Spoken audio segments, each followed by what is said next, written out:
Aujourd'hui, on se retrouve pour une recette très facile à faire, classique de la gastronomie japonaise, c'est-à-dire les onsen tamago. Alors les onsen tamago, qu'est-ce que c'est? Alors moi ça me rappelle beaucoup de souvenirs de mes voyages au Japon. Onsen, c'est les fameuses sources d'eau chaude volcanique qu'on trouve dans les montagnes japonaises. Et les Japonais ont l'habitude de mettre des œufs dans ces sources volcaniques qui sont à 45 degrés environ en température, ou 35, 40, 45, 50, et les laisser cuire pendant plusieurs heures. Alors forcément, on n'a pas tous chez nous une source d'eau chaude volcanique à disposition. Donc ce qu'on va essayer, c'est de reproduire cette cuisson des œufs délicieuse, parce qu'au passage, tamago, ça veut dire œuf. Tamagotchi, années 90, moi j'ai grandi là-bas, toi-même tu sais, voilà, petit point culture japonaise.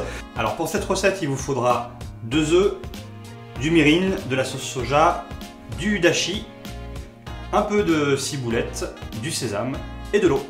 Donc on va commencer par le plus important, c'est-à-dire la cuisson des œufs. On va mettre de l'eau à ébullition, qu'on va faire bouillir tranquillement, et on va aussi mettre des œufs dans un plat en céramique. Alors c'est très important de sortir les œufs à l'avance, c'est pas de les sortir directement du frigo au moment de la recette, simplement parce qu'on va verser de l'eau bouillante dessus. Si vos œufs sortent du frigo, le choc thermique va être trop important, vous allez risquer de briser vos œufs, de gâcher votre recette, ça va être n'importe quoi. Donc c'est pour ça qu'on les a sortis du frigo, enfin moi je les range même pas du tout au frigo, mais au moins 1 heure auparavant.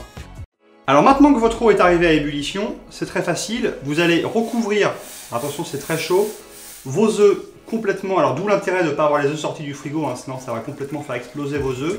Vous allez recouvrir vos œufs d'eau bouillante et vous allez couvrir pendant 15 à 20 minutes. Et maintenant qu'ils sont dans l'eau bouillante, on va les mettre de côté, on va attendre que le quart d'heure s'écoule et on va passer à l'une des étapes clés de la recette, à savoir préparer le bouillon avec le dashi, la sauce soja et le mirin. C'est parti!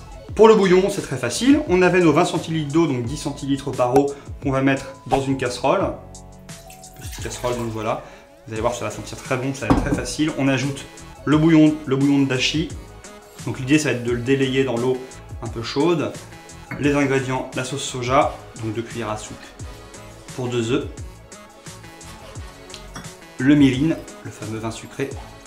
Et là, on va porter pas à ébullition, juste à frémissement. Pas besoin de porter à ébullition, de faire bouillir plein pot le bouillon. L'idée, c'est surtout de délayer notre dashi dedans. On va le laisser réduire à petit frémissement pendant quelques minutes. Voilà, donc là, on va le délayer.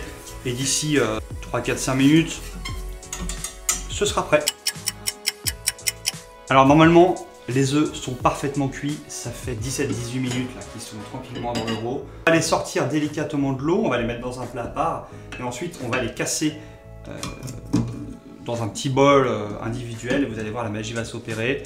Et on va voir si les œufs sont comme on l'espérait. Alors, c'est très chaud.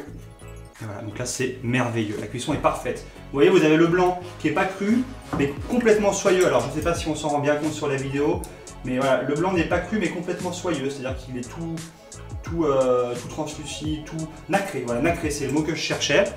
On va faire pour la présentation d'un œuf. Vous prenez votre bouillon et vous versez par-dessus tranquillement. Vous mettez un petit peu d'oignon frais, quelques graines de sésame. Et là, c'est parfait à déguster. Vous pouvez y aller, vous pouvez déguster le bouillon. C'est merveilleux. C'est très japonais, c'est très simple à faire et surtout, c'est délicieux. En tout cas, j'espère que cette recette vous a plu. Vous pouvez retrouver pas semaine, mais on va faire notre possible pour régulièrement vous sortir de nouvelles vidéos. Donc il y a plein de belles choses au programme, comment faire les okonomiyaki, les takoyaki, le riz à sushi et plein d'autres belles surprises. N'hésitez pas à partager parce que voilà, c'est la première recette qu'on publie sur la chaîne. On compte sur vous si vous aimez la cuisine japonaise, si vous avez aimé le contenu, pour le partager, mettre voilà, les pouces bleus, enfin tous les trucs qu'il faut que vous connaissez. Et j'espère qu'en tout cas, vous allez vous régaler, comme on dit au Japon. Itadakimasu. Même si normalement c'est pas à moi de le dire parce que itadakimasu c'est pas la personne qui a cuisiné, c'est la personne qui mange, mais c'est pas grave, on n'est pas à une petite entorse près. En tout cas, bonne journée à vous et à bientôt. Ciao ciao.